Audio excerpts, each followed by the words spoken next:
Hello dear students, myself Dr. Sachin Gurule, Assistant Professor from Department of Zoology, KTHM College, Nasik. So in this video, we are going to learn about the subject Animal Diversity 4, which belongs to the class S.Y.B.Sc semester 4, and we are starting with the chapter number 2, that is Introduction to class Aves. And this is our first lecture belongs to this chapter, and today we are only going to learn the topic that is silent features of the class Aves. So let's see class Aves. Now the class Aves is one of the highly developed class of vertebrate comprising all the kinds of the birds. So that Aves means, or it comprises the animals which are commonly known as the birds. So it forms the more homogeneous group as compared to the other classes of chordata. So if you see the other classes of chordata like a Pisces, okay, then if you take the example of reptilia, if you take the example of mammalia, you will found the heterogeneous group or heterogeneous organism, means they are having a various body forms and completely differ from one another in some respect. But if you see the animals belongs to the class Aves, they are quite more uniform in their characteristic features, and hence it is referred as a more homogeneous group as compared to the other classes of the chordata.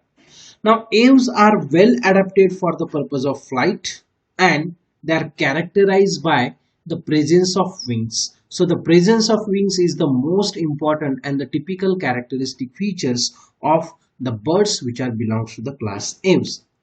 The characters that make them more advanced from other lower vertebrates are as follows.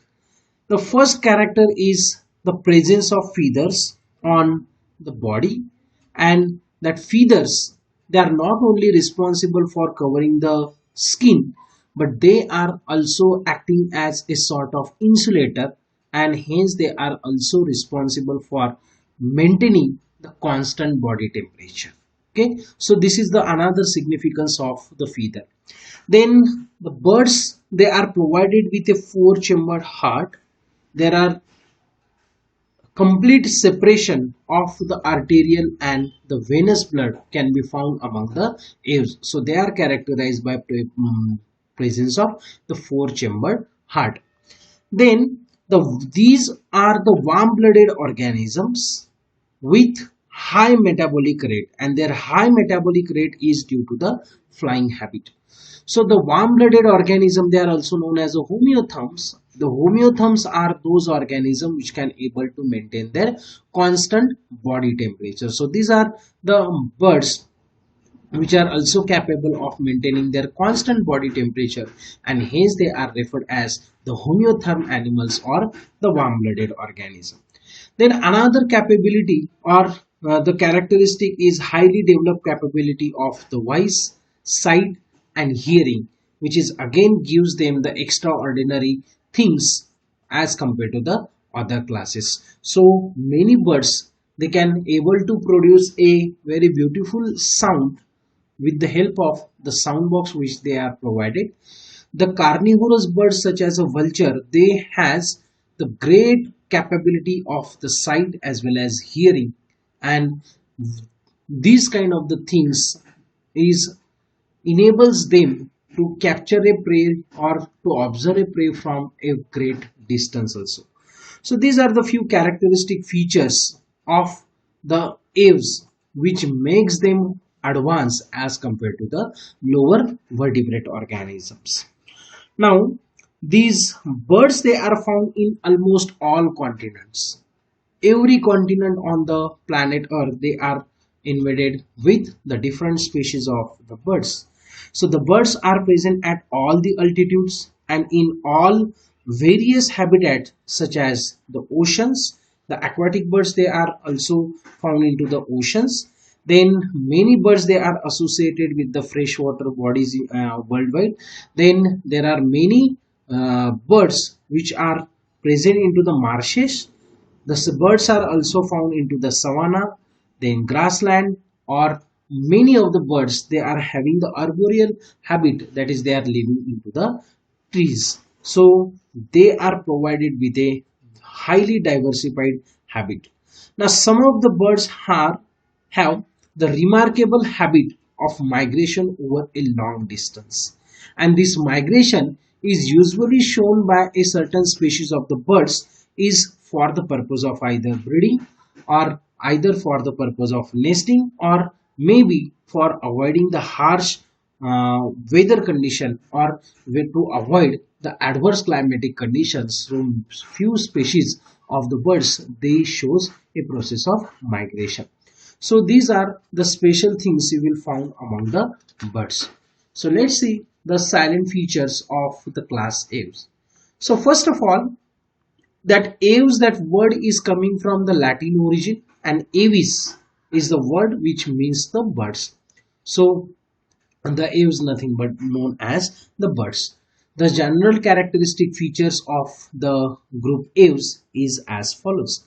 Now first of all, Aves are feather-clad organism. Feather-clad organism in the sense their exoskeleton is made up of the feathers.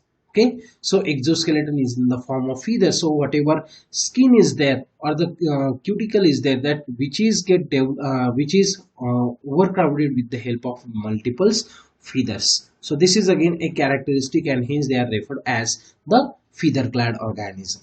Now they are air-breathing organism, then warm-blooded and bipedal flying vertebrate organism.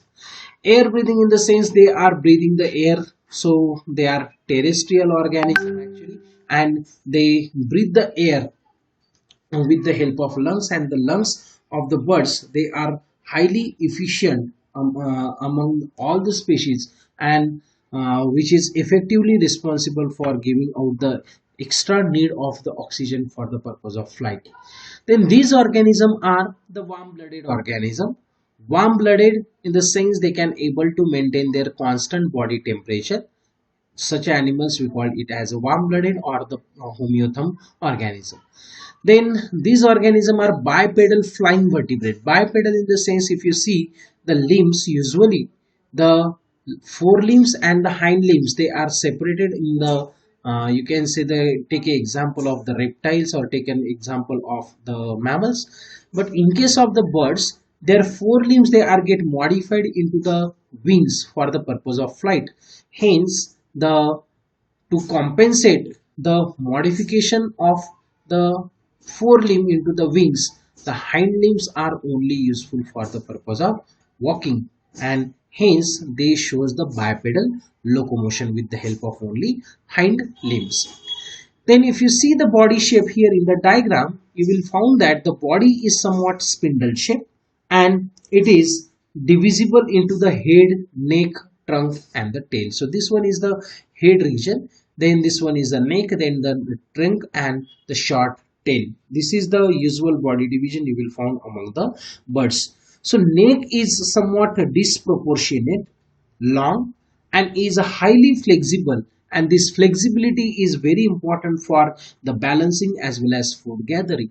So for the purpose of food gathering, as their forelimbs are get modified into the wings, the many of the modification are there the concern with their beak, with their feet, and which are again supplemented by the presence of mobile beak, mobile neck, and that mobile neck is very important for the purpose of not only balancing, but it is also help into the process of food gathering.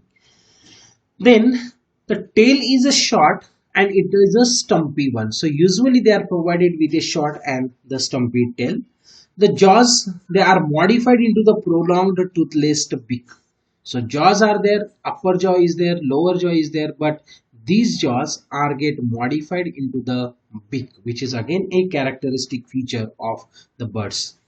Now if you see the skin of the bird, skin is a dry, and this dryness is due to the absence of a dermal gland. So there is no glands present into the skin except the presence of oil or the preen gland, and this oil or the preen glands are located at the root of the tail only. So only the oil except the oil gland, all other the glands which are associated with the skin, they are completely absent, and due to the absence of such a dermal gland, skin of the birds is completely dry. Then next characteristic feature is the two pairs of the limbs they are present. As their forelimbs, they are modified into the wings for the purpose of flying, whereas the hind limbs are only used for the purpose of walking. Thus, all the birds, they shows a bipedal kind of the locomotion. So with the help of only the hind limbs. Now hind limbs, they are provided with the four claw toes. The first is always directed in a backwards, and the feet, they are variously adapted for the purpose of walking, for the purpose of running, scratching, perching, food capturing, swimming, etc. So according to what kind of the necessity is there, or accordingly what kind of the food is there and what kind of the habitat in which that birds are living, accordingly also the feeds are variously modified. In some cases it is useful for the purpose of walking. In the flightless birds belongs to the ratite, which the hind limbs, they are provided with the function that is the running. Then in some cases, for example in case of the hen, you will found the scratching feet, which is useful for scratching the earth. Then most of the arboreal birds, they are provided with a perching feet, and that perching feet is useful for perching the twig of the plant, to having a arboreal life. Then sometimes that feet is also concerned with the food capturing. For example, if you see the carnivorous birds, that carnivorous birds, they are provided with the feet which is useful for the purpose of the food capturing. And few of the aquatic birds, the digits of their hind feet, they are provided with a cutaneous lobe which is known as the webs, and that is useful for the purpose of swimming, and they are acting as a oar to swim into the water. So the feet are variously adapted for a various purposes. Then as far as the bone is concerned, they are pneumatic. Pneumatic in the sense the hollow, without bone marrow. So bone marrow is absent among the bones, among the birds, and the bones are said to be the pneumatic or the hollow one. So this is just a one of the adaptation which is shown by the birds for reducing their body weight for the purpose of flight. Then if you see the skull, skull is a smooth one, is a monocondylic. Monocondylic in the sense provided with a only single occipital condyle. So with the help of only single occipital condyle is present into the skull, and hence the skull is referred as the monocondylic one. Okay. Then the next characteristic feature is with the vertebral column. So vertebral column is a short among the birds, and the centra of the vertebrae, centrum, so this is a centrum part of the vertebrae. So centra of the vertebrae among the birds is always a heterocellus, or it is known as a saddle shape. So here you can see the one side of that centrum of the vertebrae is having a concave side, and one another one is a convex. So this kind of the nature is referred as a saddle shape, and hence such a kind of the centrum of the vertebrae are referred as the heterocellus vertebrae. Okay, so there are numerous cervical vertebrae, and these numerous cervical vertebrae, they are bearing a small cervical ribs also. So here you can see the cervical ribs, they are also provided. Then sacral vertebrae, they are fused with that of the lumbar, and the fewer posterior thoracic and few anterior caudal, they are fused to form a structure which is known as the sacrum. So here you can see the in the diagram the sacrum, which is actually the fusion of the few vertebrae belongs to the lumbar, few posterior thoracic, and few anterior caudal. So all these the vertebrae, they are get fused with one another to form the sacrum. Then posterior caudal vertebrae. So posterior most the caudal vertebrae, they are get fused with one another in a usual manner, and this is going to form a structure which is known as a pygostyle. So that pygostyle is a very characteristic for the birds. That pygostyle is nothing but the fusion of the caudal vertebrae at the terminal portion of the vertebral column, and this pygostyle is useful for giving the space for attachment of for the feathers which are lies on the tail region, and which can be used as a radar, okay, for changing the direction. And for that purpose, that pygostyle is very well developed among the birds. Then vertebral ribs, they are double headed, and they are provided with a uncinate process. So here you can see the double headed ribs. So there are two heads. One head is referred as the tuberculum, and another one is referred as a capitulum, and each rib at a near about a centra which is provided with a some process, and that process is referred as the uncinate process, which is again a characteristic for the birds. Then the distal carpels, metacarpals of the four limbs, they are get fused with one another to form a composite structure which is referred as a carpometacarpus. Carpometacarpus. Okay, so that carpometacarpus is found only into the four limb, and is actually the fusion of the distal carpels with that of the metacarpals. And this kind of the modification is important among the birds on the forelimb for the again providing the space of attachment to the feathers which are located on the wings, that is particularly on the four limbs which are get modified into the wings. So this is about the skeleton. Then gullet is dilated into the crop. So here you can see the gullet, and which is dilated part, and it is referred as the crop. The stomach has a glandular proventriculus. So here you can see the glandular proventriculus is there, and it is provided with a muscular gizzards also. So this is a muscular gizzard. So in this way you can see the digestive system here in this diagram is provided with a gullet, and that gullet is dilated actually part and is referred as a crop. Then the stomach has a glandular part which is known as a proventriculus, and it is also provided with a muscular gizzard, and which is having the function of mastication. Now cloaca is a three-chambered. There are three-chambered cloaca is there. Here you can see the cloacal aperture which receives the opening from the urinary system as well as the digestive system as well as the reproductive system. So cloaca is there. And then if you see the lungs, lungs are spongy. They are non-distensible with a thin-walled air sac. So if among the all the terrestrial breathing organisms, okay, with the help of lungs, the lungs, they are most evolved among the birds, okay, and they are provided with the air sacs, and that lungs are highly spongy and they are non-distensible one, okay. Then as we have already seen, the birds are having a remarkable capability of producing a sound.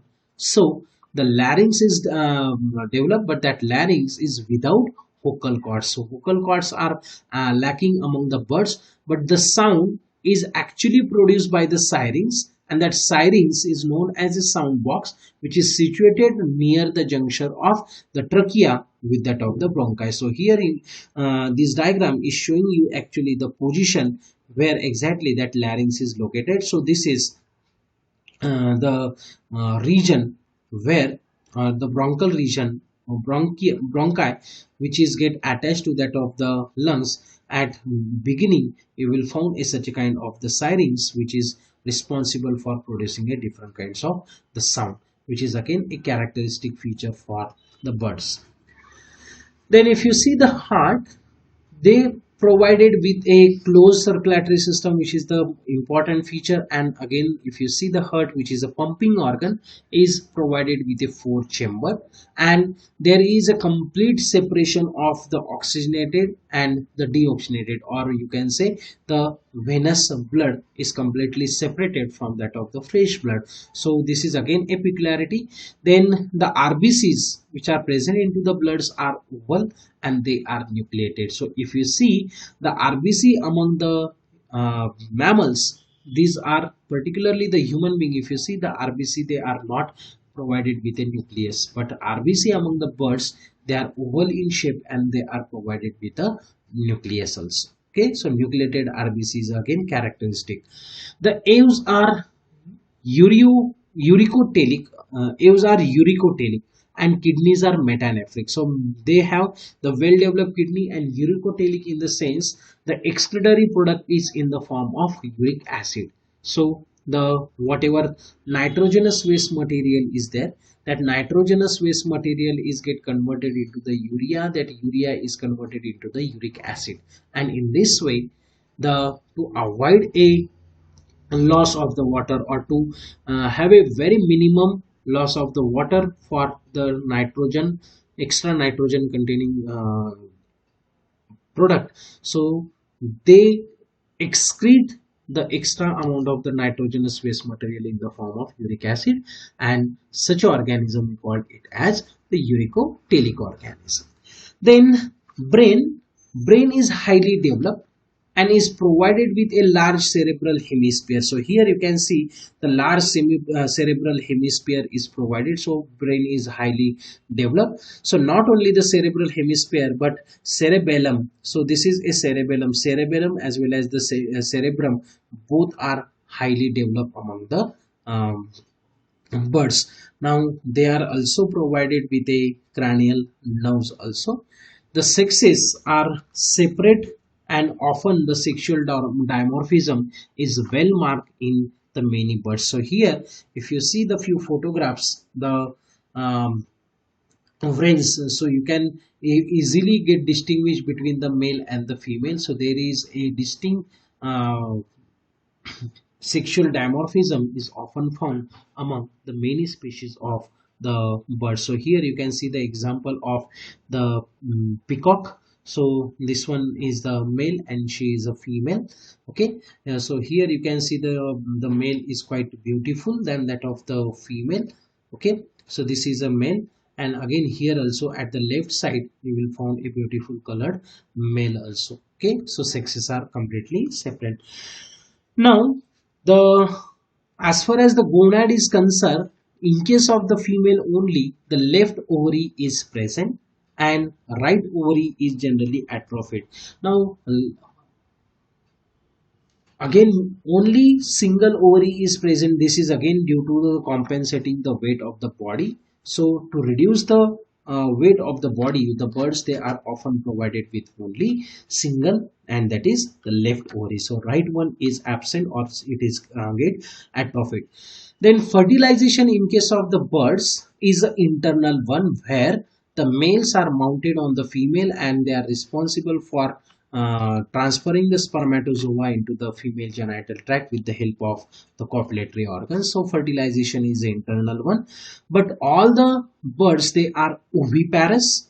They are laying the large eggs, and that large eggs are covered by the calcareous shell. So here in this diagram you can see the comparatively large size eggs are laid by the birds, and if you see the egg, that egg is protected with the help of, or is covered with the help of hard calcareous shell. And not only that shell is responsible for protecting, but if you see the internal side of the egg, they are provided with a huge amount of the yolk material, and that yolk material is surrounded by the albumin. So this is because of their development is direct, and the development is take place within the egg only, and for giving the nourishment to the developing embryo, they are provided with a huge amount of the yolk along with the albumin.